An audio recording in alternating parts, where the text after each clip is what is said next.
Selama lebih dari 400 juta tahun, kalajengking telah menjadi salah satu predator paling tangguh di bumi.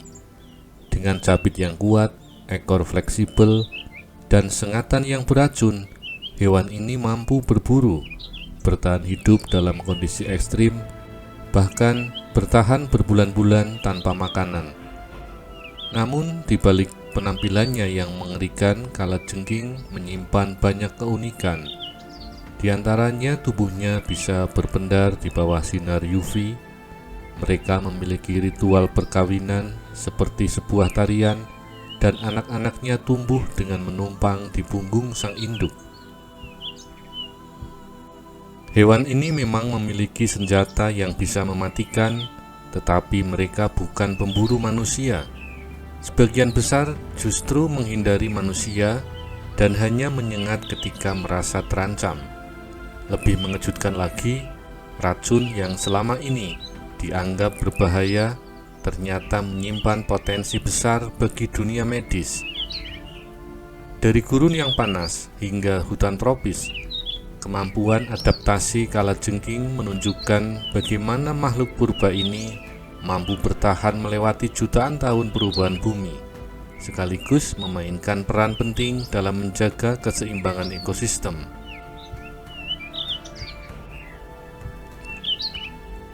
Kalajengking adalah salah satu predator purba yang ternyata sudah ada di bumi sejak zaman yang sangat jauh sebelum dinosaurus muncul.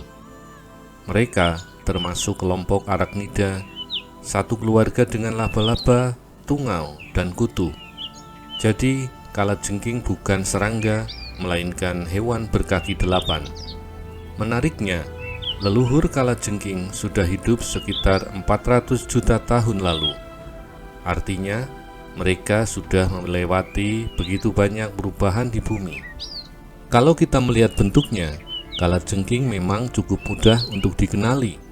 Tubuhnya yang terdiri dari dua bagian utama, yaitu bagian depan yang menyatukan kepala dan dada, serta bagian perut. Di bagian depan ada dua capit besar yang disebut pedipalpus. Sementara itu di bagian belakang, ada semacam ekor panjang dan fleksibel yang ujungnya dilengkapi sengat beracun. Bentuknya saja sudah cukup membuat kita berpikir dua kali untuk mendekat. Tapi, capit kalajengking itu ternyata bukan untuk cuma gaya-gayaan saja. Capit itu punya banyak fungsi. Kalajengking menggunakannya untuk menangkap dan menahan mangsa, merasakan getaran di sekitarnya, bahkan melindungi diri ketika merasa terancam. Menariknya, ukuran capit juga berkaitan dengan racunnya. Kalajengking yang punya capit besar dan kuat biasanya lebih mengandalkan kekuatan fisik, sehingga racunnya cenderung tidak terlalu kuat. Kalau capitnya kecil, biasanya kalajengking lebih mengandalkan ekornya. Secara ilmiah, bagian ekor ini disebut metasoma. Ekor tersebut terdiri dari 5 segmen yang sangat fleksibel dan bisa digunakan dengan cepat ke arah depan.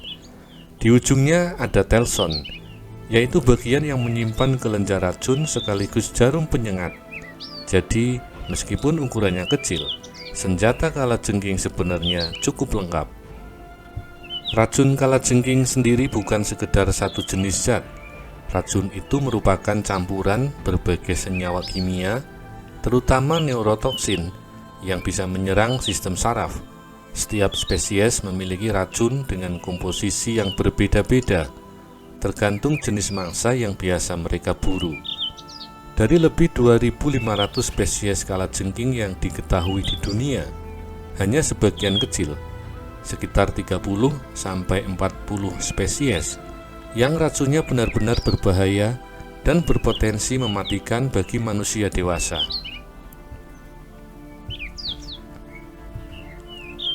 Salah satu yang terkenal sangat berbahaya yang hidup di kawasan Timur Tengah dan Afrika Utara. Sengatannya bisa menyebabkan rasa sakit yang hebat, kejang, gangguan pernafasan, bahkan kematian dalam kasus tertentu jika tidak mendapatkan penanganan yang tepat.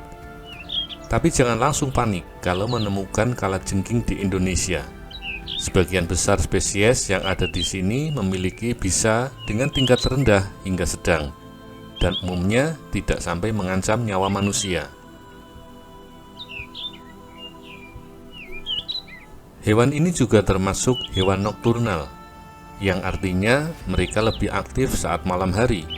Ketika siang, mereka biasanya memilih bersembunyi di tempat yang gelap, sejuk, dan lembab.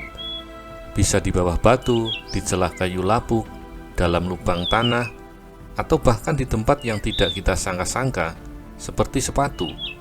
Kebiasaan aktif di malam hari ini membantu mereka menghindari panas sekaligus menghemat cairan tubuh. Soal tempat tinggal, kalajengking ternyata cukup fleksibel. Selama ini, kita mungkin membayangkan bahwa mereka hanya hidup di gurun pasir. Padahal tidak begitu.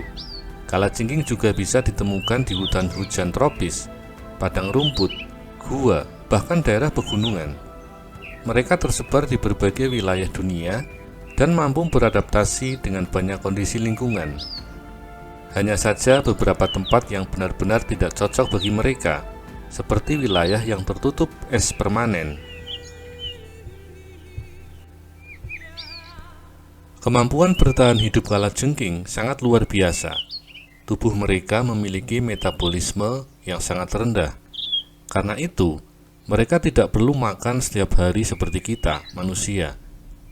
Dalam kondisi tertentu, hewan ini bahkan bisa bertahan berbulan-bulan tanpa makanan, bahkan sampai sekitar 1 tahun, hanya dengan mengandalkan cadangan energi dari makanan yang mereka dapatkan sebelumnya.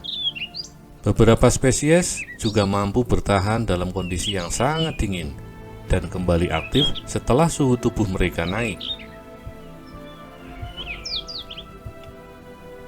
Hewan ini termasuk predator oportunistik.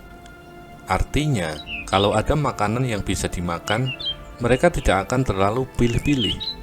Makanan mereka biasanya berupa serangga, laba-laba, dan kadang-kadang kalajengking lain. Bahkan, beberapa spesies berukuran besar bisa memangsa kadal kecil, atau tikus, sampai ular muda. Dan yang menarik adalah, mereka tidak mengandalkan penglihatan tajam untuk berburu. Dan sebaliknya, mereka menggunakan rambut-rambut sensorik di kaki dan capit untuk mendeteksi getaran di sekitar mereka.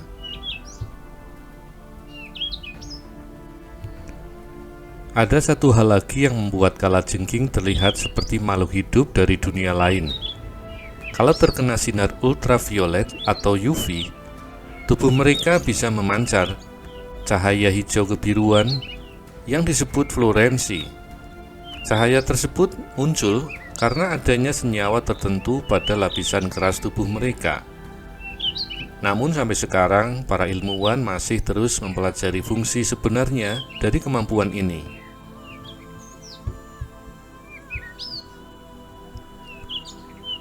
Cara kalajengking mencari pasangan juga tidak kalah menarik. Proses perkawinannya bisa terlihat seperti di sebuah tarian aneh. Kalajengking jantan akan mencengkeram capit betina, kemudian mengajaknya berjalan-jalan berputar-putar.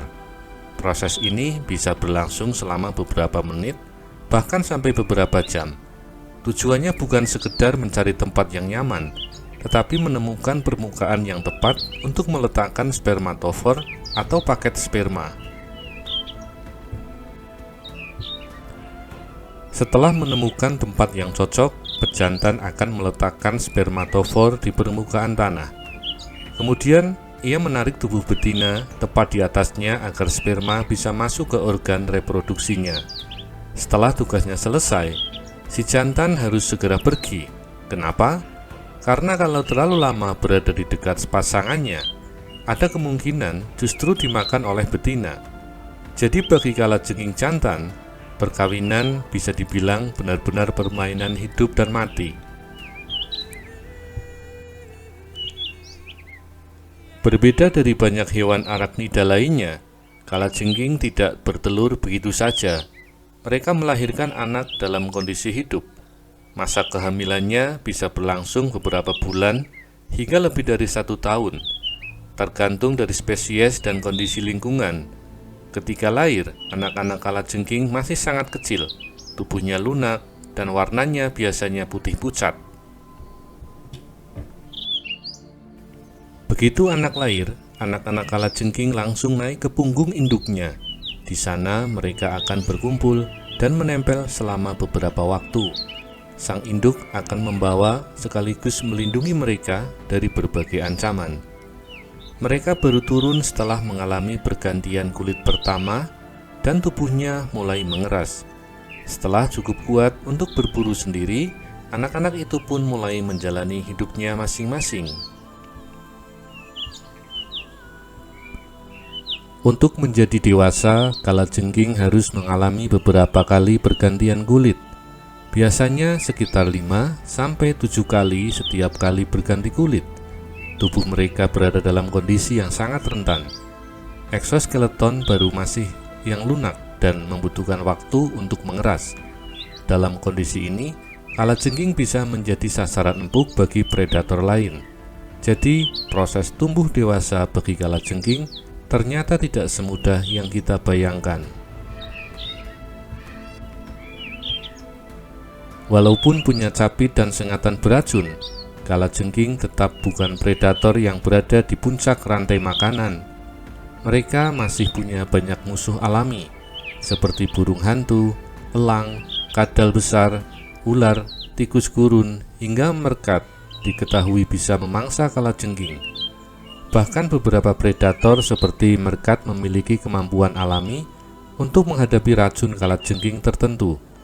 Jadi, senjata beracun pun ternyata tidak selalu membuat mereka aman.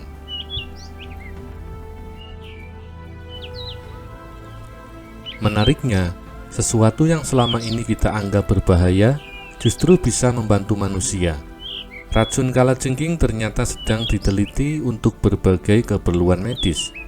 Para ilmuwan menemukan berbagai senyawa dalam racun tersebut yang berpotensi digunakan untuk membuat obat, termasuk penghilang rasa sakit, antimikroba, dan bahan untuk membantu penelitian kanker.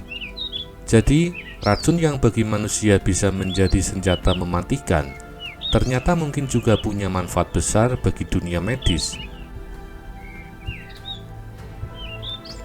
Lalu, bagaimana dengan manusia? Sebenarnya kalajengking tidak menjadikan manusia sebagai target buruannya. Kebanyakan sengatan terjadi karena kalajengking merasa terancam. Misalnya, karena tidak sengaja terinjak atau terjepit atau disentuh. Jadi kalau bertemu kalajengking, sebaiknya jangan langsung panik dan mencoba menangkapnya dengan tangan kosong. Hal itu jangan dilakukan. Jika sampai tersengat, penanganan dan pemeriksaan medis perlu dipertimbangkan, terutama kalau muncul gejala yang berat atau tidak biasa. Pada akhirnya, kalajengking adalah salah satu contoh luar biasa dari kemampuan alam untuk beradaptasi. Selama ratusan juta tahun, mereka mampu bertahan melewati perubahan lingkungan. Munculnya berbagai predator, bahkan perubahan besar yang terjadi di bumi. Mereka punya capit untuk menangkap mangsa, sengat untuk bertahan, dan kemampuan bertahan hidup yang luar biasa. Jadi, meskipun sering dianggap menakutkan, kalajengking sebenarnya punya peran penting dalam menjaga keseimbangan ekosistem, terutama dalam mengendalikan populasi serangga di alam.